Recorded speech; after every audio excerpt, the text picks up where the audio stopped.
when Wicca and SamHein, a broad revival of SamHein, resembling its traditional pagan form began in the 1980s. Yep. Why did it end up resembling its pagan form? Because ultimately the Wicca came back in power. They decided, hey, I believe personally that the Freemasons decided, hey, this would be a perfect time to bring back those ancient ways of how they would keep sewing, so that in this time now they can also, without knowing, put that, give them in this time and holiday we can end up. I believe the Freemasons, let me start that again. I believe the Freemasons personally, they decided, hey, this would be a perfect time to start doing our human sacrifices and making these people continue to make Halloween seem more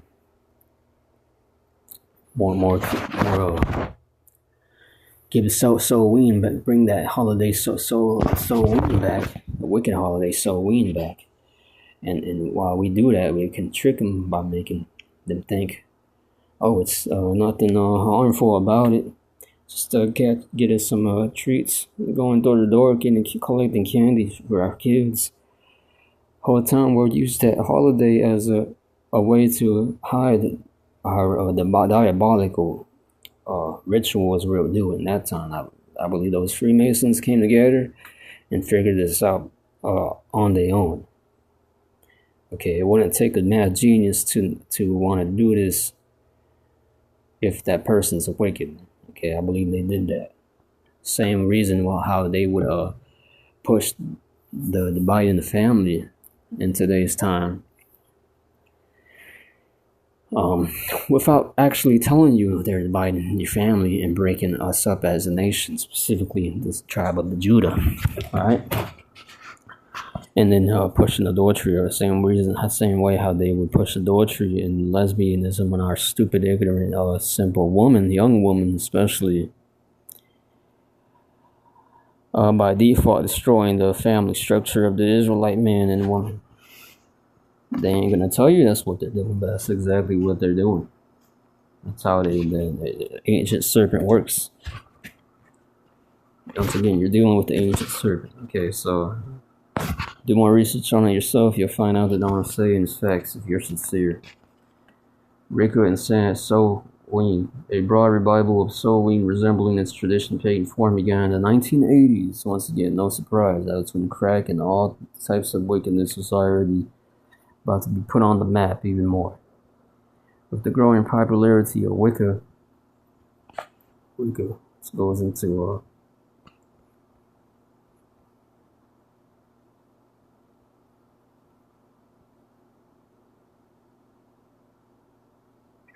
celebrations of solstices and equinoxes to the honoring of a male god and a female goddess. It's basically witchcraft, Wicca here.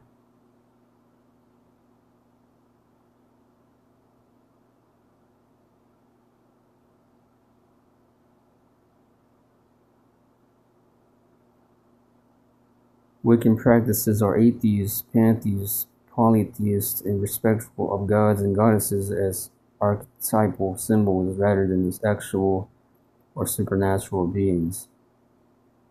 Rituals in Wicca often include holidays centered around phases of the moon. Yeah, so that's all witchcraft basically. In a nutshell, Wicca celebrations of Halloween takes on many forms, from the traditional fire ceremonies to celebrations that embrace many aspects of modern Halloween, as well as activities related to honoring nature or ancestors, which is in essence also what Gad did. But does that mean they knew exactly what Wicca was? No. Just like the Aztecs.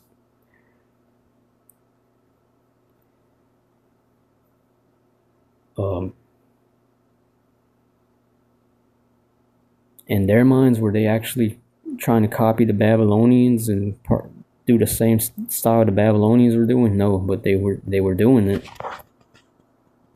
It doesn't mean we link them all up and then bunch them all in one category together and say and make up some false idea that the Freemasons were always in control of every kingdom. No, that's not true. I saw that some bug out doing that who thinks he knows everything. In this one documentary, this Jake looking Edomite dude. He knows a lot about the deep state and stuff like that, but he's bugged out by saying that.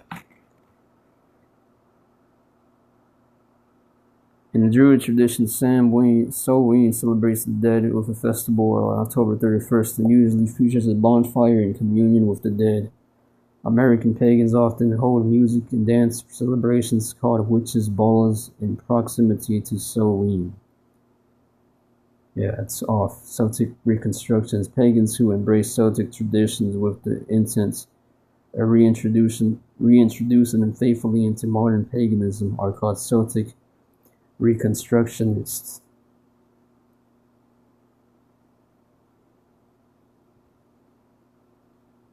Whatever that is, they're all both off anyway. In this tradition, Samhain is called, however you say that, Oiche, or SamHein, however the fuck you say that, and then Samna. It celebrates the mating between, however you say that, gods, Dagda, and river Eunice.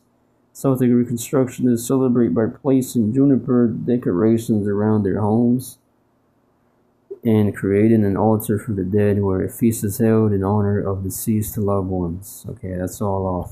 So once again, in general, it's all off. It's all pagan.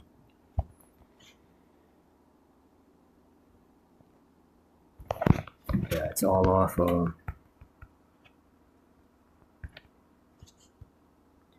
I'll close out with this. Ecclesiastes 12, verse 13. Now all has been heard. Here's the conclusion of the matter. Fear God and keep his commandments, for this is the whole duty of all mankind. Eventually, all mankind is going to have this as their one true God and live in knowledge, power, wisdom. Because when Yahushua returns, he's not going to allow wicked Halloween and wicked Christmas, false Halloween, because those names ain't off. Halloween, Christmas, those names ain't off. They actually mean have a righteous definition to them. But yeah, those are going to be eradicated because they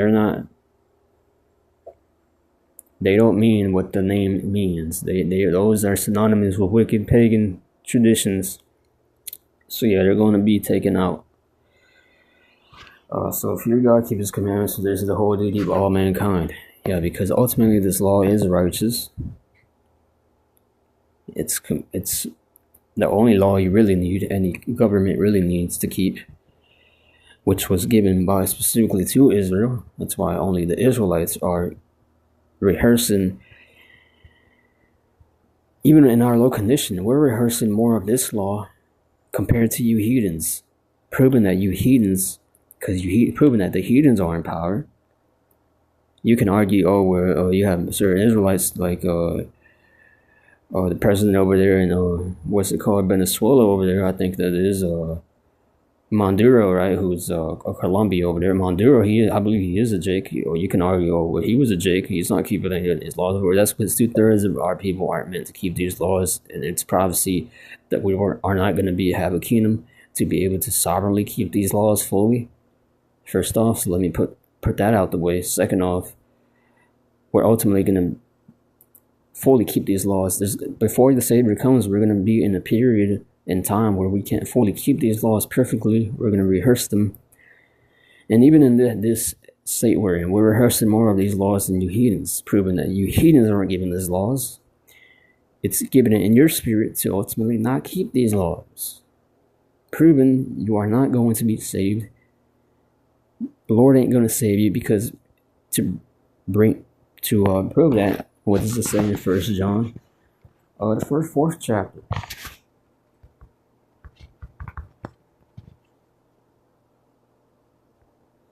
1 John, the 4th chapter.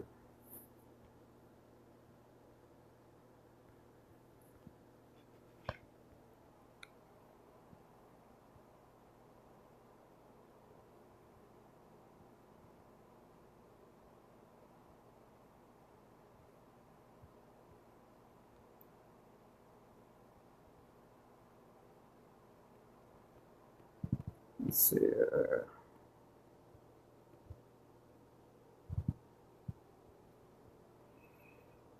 Let me try to find it here real quick. You brothers already know what I want.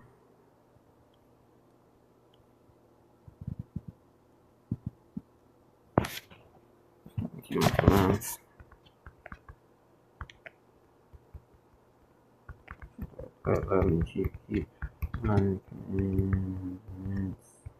Alright. John 14 and 15. We'll just get it in the. No, Yahushua own the words here. He says John 14 and 15. If you love me, keep my commandments. So, if these nations really loved us and they loved the Most High, Yahweh, and here it says that we got to keep these commandments, and these other nations would be getting saved, why ain't they keeping the commandments right now? You think the Lord's going to save His own people if they don't keep His commandments? If the Lord ain't even going to say it's false. If the Lord ain't even going to save His own people who ain't keeping the commandments, why would He save you heathens that are not keeping the commandments?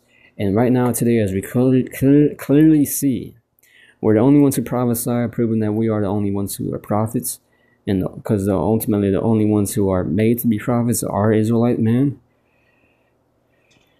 Ultimately, for the most part, because they're ultimately going to be the ones who the Lord's going to be dealing with and save. Yahushua, he was from the tribe of Judah. He was a prophet. Paul, Peter, Stephen, all the saints of the Old Testament you hear about in Rome, who were preaching in Rome, were Israelites. Cornelius was an Israelite. When Peter got the vision of those unclean beasts, those are Israelites, representing Israelites. Now, did Peter literally go outside and catch an unclean animal to eat him? If that's what that vision represented, that's what he would have done. And that's what we would be preaching right now. If that was the case, we would be preaching to go ahead and eat unclean animals. All new nations can be saved. But the fact that we're not doing that, and the fact that it says here we must keep the commandments, and the fact that we are the only ones that are keeping the commandments and prophesying, which is what prophets are going to be doing in these last days, and saying the true name, by the way. Scriptures also back us up on that. We got to know the true names. And the fact that we're the only ones doing that proves you false Christians are not true. We're the ones who have this truth. Because if your nations were to get saved, you would be keeping these commandments. Why don't I see one single Edomite not eating pork? And why ain't there one single nation you can show me today that's of the heathen stock that's keeping the commandments? Because they're not made to keep the commandments. And they're not going to be saved. They're going to be forced ultimately to keep these commandments and receive salvation when they get punished by us for what they did to us. At the same time, being reformed by us, the priests, who's going to be all Israelites, men specifically, forcing them to keep these commandments. Because as we know, when any new reformation starts and begins upon the other nation's enemies, who's forcing conversion upon that nation, it's not an easy transition. It's a lot of murder and death and struggle at first. Just like when the Spaniards came to us and wanted to force us to follow their Catholic ways. It wasn't an easy transition and conversion. So that's why we say it's not going to be an easy conversion. For certain Edomites and heathens, it may be. Because you are going to have heathens that's more subservient. But yeah. So going back to this, we're pretty much, I think we were done with it. It's basically pagan. Yeah, we were on Ecclesiastes. We were about to close already. Ecclesiastes 12. Ecclesiastes 12 and 13. Now all has been heard. Here's the conclusion of the matter. Okay, so all has been heard that I had to say on this specific topic of SamHein or SamHein. Here's the conclusion of the matter. Fear God and keep His commandments, for this is the whole duty of all mankind. For God will bring every deed into judgment, including every hidden thing. The secret hidden human sacrifices you elites are going to be doing, including every hidden thing. The Lord's going to bring that into judgment, whether it is good or evil. The Lord doesn't care if it's evil or good. He's going to judge it. Yeah, and by the way, if Esau was a righteous man and is going to get salvation, Why would he be having all these idols? I'm looking at a dollar bill right now in the pyramid. Why would he have all those idols set up here? If he's going to receive salvation, right, because he's not made straight, he's made crooked, and it's not in his spirit to keep these commandments. It's torture for Esau to try to keep these commandments. It's not in his spirit to do so. He's going to easily go against them because it's the program the Lord put it upon his natural instincts to do it. So that's the point. Shalom and the blah. Because to back that up, even Ishmael keeps certain laws. Like he has his woman to dress in hijabs. Proving Ishmael is on a lower level than Esau as far as keeping the laws. I mean, as far as being all the way crooked, made crooked. I've never seen one Edomite that's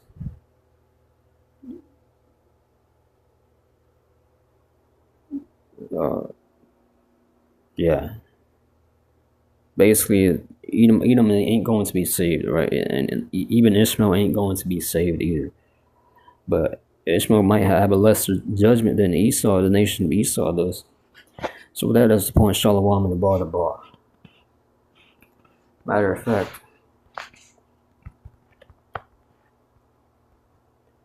let's all go into Psalm 83. You can read that yourself. That's the point I'm going to close out.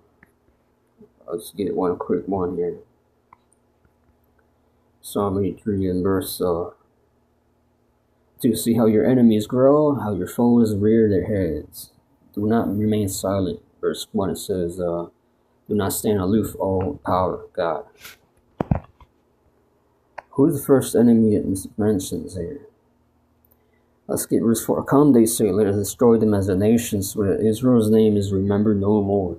With one mind they plot together, they form an alliance against you.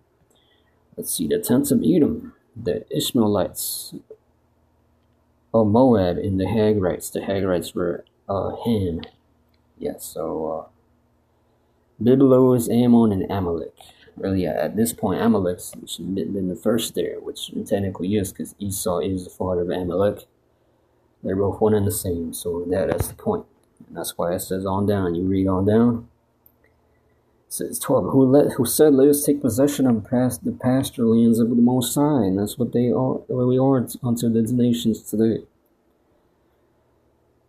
So it says 13. King David said here, writes, make them like tumbleweed, my God, like chaff before the wind, as fire consumes the forest, or as a flame sets the mountains ablaze. And that's going to be ultimately in the valley of Yehoshaphat, and Babylon being destroyed.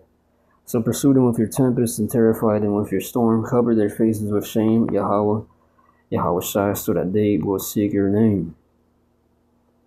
Because in the kingdom they're ultimately going to have to call on the name. That's the only God they're going to be able to call upon. If they call upon a false God in that day, they're going to be put to death. May they ever be ashamed and dismayed, or may they perish in disgrace. Let them know that you, whose name is the Lord, Yahweh, that you alone are the Most High over all the earth. Shalom, the bar.